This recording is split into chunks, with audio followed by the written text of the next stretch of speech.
Howdy folks, it is Diecastbuffet here again. Welcome back to another Nascar Diecast review, and today we have one of the most obscure diecast releases of 2021. You're not going to believe this. I know my good buddy Race Day 2011 will know who this cat is. Donny Schatz, number 17, Little Giant, Ford F-150. This is a very, very popular dirt tracker. If you know, like sprint car racing and whatnot, you would know this guy. You would know the dirt scene. Obviously, I don't know too much about the dirt scene, but from what I hear, he's quite the driver. So anyways, let's go ahead and dive into this DGR number 17 Ford truck review. Alrighty, folks, right out of the good old box, and once again, one of the most random truck series diecasts ever made since the new mold was unveiled in 2019. So this ran at the Knoxville Dirt Race for the truck series in 2021, I believe.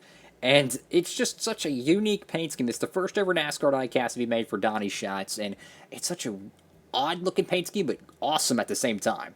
So you got Camper World right there in the front. You got Little Giant. That's that's funny. Little Giant. I mean, I don't get it.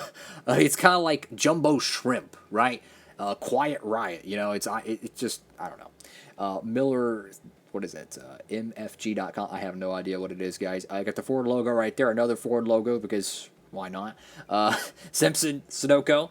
So the whole front valence of the truck is kind of a soft strawberry red with two white stripes and a black stripe in the middle. Kind of goes across the front valence of this Ford. You go to the left side of this truck. So you have your side skirts that are just painted black, but then you have the livery that's on top of it. Let's zoom in a little bit here. And I mean, there's about 1,000 dirt sponsors probably on this thing. This is probably all his, his dirt sponsors. And hey, he's running a truck race. Why not hop on board? So there's a lot of logos. A lot of us probably don't even know. I know myself included. I mean, I like dirt racing, but I really don't know too much about it, truth be told, right? I'm not going to pretend I know a lot about it, right? It's a very cool looking paint scheme, though. Very cool. Kind of reminds me a little bit of Bobby Labonte, a little bit. Kind of the zigzag, striping to it. Very cool. So you have this dark navy blue. It's a little bit brighter outside of the camera, right? The red, it is definitely a strawberry red with the black back end of the truck here, minus the tailgate. There are so many contingencies here, guys. I don't even know what half these logos are. But what a cool looking truck here. So I believe he got wrecked in that Knoxville race because I remember they were interviewing him, and unfortunately he got collected in someone else's mess. Which I'll be honest with you, I loved watching that Knoxville race. I know a lot of people were like, "Oh, it's not real dirt racing. They wreck all the time." That's NASCAR racing, man. It's supposed to be crazy. It's supposed to hit the fan. You know what I'm saying?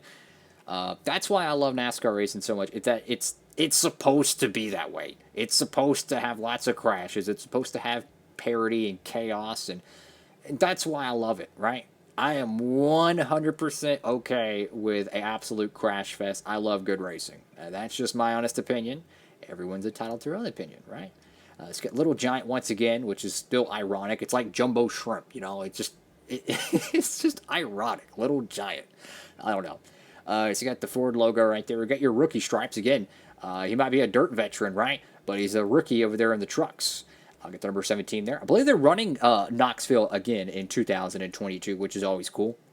Obviously, they did run the Bristol Dirt Race, which love Bristol Dirt. Bristol Dirt's fun. If it was up to me, guys, what I would do, we would have 3 races at Bristol every year. We would have just a day race, we'd have the night race, and then we'd have the dirt race. Because I still think Concrete Bristol, especially with Gen 7, is absolutely worth it. Having just a normal race there. And if you've ever watched the Concrete Bristol truck race, oh my goodness, it is a barn burner. Every year it is fantastic. This is a really cool paint scheme. So I picked this one up over there at Circle B Diecast. You can too if you want to help support the channel. You know what to do. Promo code down below, guys. Make sure to check that out. It does help out the channel. Helps you be able to make these videos for y'all and show these diecasts, especially if you're on the fence about buying something. Because truth be told, I haven't heard a lot of people talk about this diecast, and there's probably a lot of people who didn't even know this thing was getting made. So this is also a great opportunity to kind of explore the diecast before you buy it. A little bit of a buyer beware. So being able to do these diecast reviews allows me to kind of help give you all a preview of some of these vehicles before you do buy it. Now, I will say, though, the back glass is not properly installed all the way. This is a product of these little notches right here. They're supposed to actually poke into the back window to help support it and hold it in. They're a pain in the butt to install, to be honest with you. So I totally understand that. But what a cool looking truck here. You got Car Quest on there. Every time I see Car Quest, I think of the old NASCAR, or not old, but the 2000s NASCAR games having that as a sponsor, or Mark Martin and the Hendrick Motorsports days. What a cool looking truck here, guys. So the type of cat that would want this truck, obviously, if you're a Donny Schatz fan, this would be definitely a unique, diecast to have, right?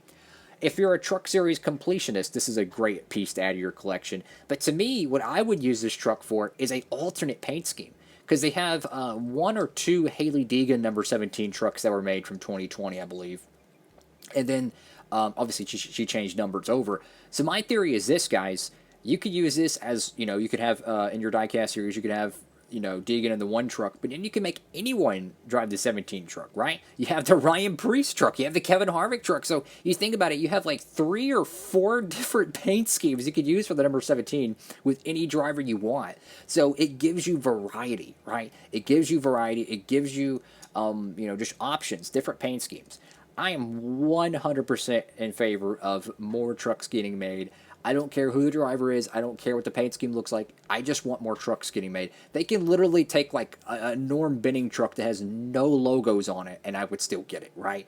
The more trucks, the better. That's kind of my theory with it, with the truck diecast. But anyways, my opinion doesn't matter. Your opinion does. What do y'all think? Or is it this way or that way? I don't know. What do y'all think? Make sure to comment down below, guys. Thank y'all so much for watching. You folks are amazing. Make sure to stay humble. God bless. And it's a pretty cool truck diecast. It's certainly underrated. I don't know how many they're making of this. This one could dry up. It could be around, for another 10 years. You never know.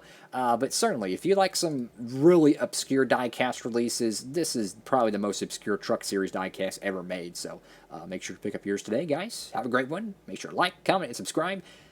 Diecast Buffet, signing off.